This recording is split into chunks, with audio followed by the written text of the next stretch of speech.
Well, we figured that this new show should be the last one because it ends on an even day of the month, the beginning of a month, and we wanted to try some bold new strategies just for what the media department can do. And I don't know, I think the new show is limiting us in our capabilities, so we figured we could take it further.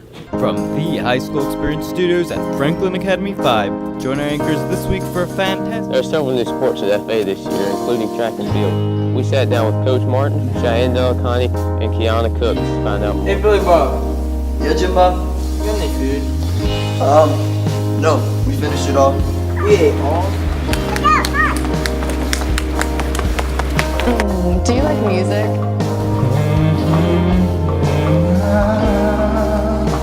Yes, I do. Okay, now. My iPad! Is everything okay? My iPad's stuck on the dugout. Right here we have some potatoes. We're gonna make some mashed potatoes out of these. Blame the teacher so you can get dunked on by Mr. Zukowski. Oh, I got a whole lot more where that came from.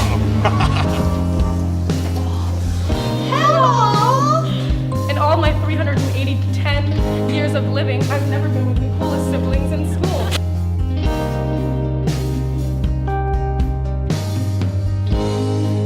What's up, Franklin Academy? We have a lot to get to on this final edition of FA Today. We have all news that happened over track out, including new news on our English teacher and changes to the dress code.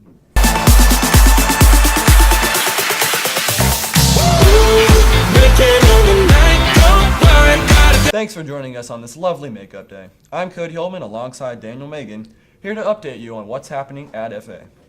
Let's start with the changes to the grading scale. Matthew Costa has more on this story. We interviewed Miss Weir and Miss Lee on the new grade scale changes that will take effect this year. We received some of Miss Weir's and Miss Lee's insight into what kinds of changes they think this grade scale switch will bring to the school. Well, I think it's unfortunate that it's kind of hitting in the middle of the year, but I understand the process, and I think it was a big controversy when we switched to the 10-point scale, and because of that, from colleges, from universities, from translating transcripts, from the conflict that it's caused, I think it makes good sense to go back to what we're used to before. I think it is fair. I think the grading scale and the way we graduate the quality points and how those are assigned is fair. The big question of why we switched to a 10-point scale to start with was that some students and some schools and some colleges felt like it wasn't fair when 7-point scale students were being compared to students from schools with 10 points. So I think the bigger issue is that students are always doing their best. Well, I hope so. I hope there's always a strong effort. A's are always better than B's, and B's are always better than C's, regardless of whether it's 10 points or 7 points. I'm so relieved. I have been lobbying for this all year. Thank goodness. I think I need to work harder. I have too many people passing my class. Also, I don't care. Really? They better be working hard in my class. Have you met me? That doesn't concern me. Don't you have something academic you could be doing right now? That's all from us this week. Over the past couple of years, Franklin Academy has loosened up on their dress code requirements. Major changes are underway. Anna Crusoe has more. There's been some talk going around the school that hoodies will no longer be a part of the uniform next year, as well as some other rules that will be added to the uniform. This week, we talked to some of the students asking what they would think about these new rules. There have been rumors from some administration that there will no longer be hoodies next year. How do you feel about that? Wait, what? No hoodies next year. No. Okay. There will no longer be hoodies. How do you feel about that? Dreadful. Are you actually sad or? I mean, yeah, I've had my hoodies since freshman year. It's a part of my life now. And if you take away my hoodie, I'm not me anymore. Oh my God. There have been rumors that there will be no more hoodies next year. How do you feel about that? People gonna be cold. That's the same question? Yeah, how would you feel if there were no more hoodies? It's kind of the greatest thing ever because it doesn't apply to me because seniors 2016, wow! So there have been rumors that there won't be any more hoodies next year. How do you feel about that? No way. Ay, Dios mío. No. That would be pretty sad because I'm pretty sure like 98% of the school doesn't even own a polo. I would cry because I like wearing a hoodie because I can wear a normal shirt underneath it. So you'd be really, really sad? Yeah. We also interviewed Miss Connell about the new dress code rule and additional rules being added to the uniform next year. Absolutely. There's some really exciting changes that are happening next year in our dress code. For one, we are getting rid of the hoodie. We find it not to be professional enough, and we're replacing it with this beautiful navy blazer. And it has the emblem of the school right there on the pocket.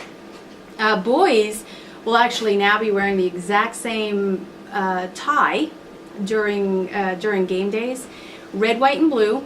So go Patriots! And for girls, now this is very exciting.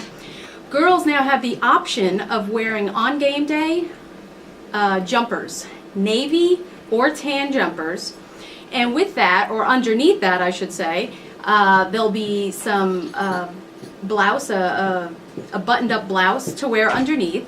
And at that point, you can wear whatever shoes you'd like. Well, it looks like the rumors are true. Good luck adjusting to the new uniform next year. Over Trackout, news was uncovered, resulting in FA losing their state championship. Azra Sadiq has latest on this developing story. We recap the game, a 3-1 victory. Nick Hughes scores a hat trick in the first half, another goal in the first half, and at the beginning of the second half. Absolutely stellar victory. Patriots, such amazing hard work in practice this year. Just such dedication. They deserve the victory.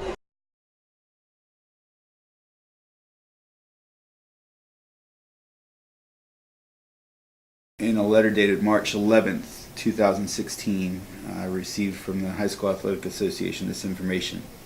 Dear Mr. Straits, it has come to our attention that Anders Hansen, a member of your soccer team, was ineligible to play on your soccer team this fall. While your document claims that he is a junior, we have reason to believe he is currently a freshman at the University of Southern Denmark. Unfortunately, we will need to revoke the championship that was won in November. Community School of Davidson will be awarded the title. Additionally, each member of the coaching staff will be required to pay a $400 fine for allowing an ineligible player to participate in the game. Should you have any questions, feel free to contact the NCHSAA office. Sincerely, Brad Alford, Director of Championships. Guess we should have known it was too good to be true. Back to you guys at the studio. I'm sure that most of you had heard that our beloved Miss Snyder is leaving. Here's a look at the new English teacher for the year. Ms. Schneider has been teaching at FA since 2004, teaching at FA3, FA4, and FA5. She recently got a job offer at Duke. Here's what she had to say. Well, actually, I really didn't have much of a choice. Duke had decided not to hire me after all and re-signed on their offer of employment. So I've actually just been taking an extended track out that I had already originally had planned. So those of you that have me for public speaking, your informative speeches are actually now due on Monday, and I will be grading them. So please be prepared to go. There will be no excuses at all.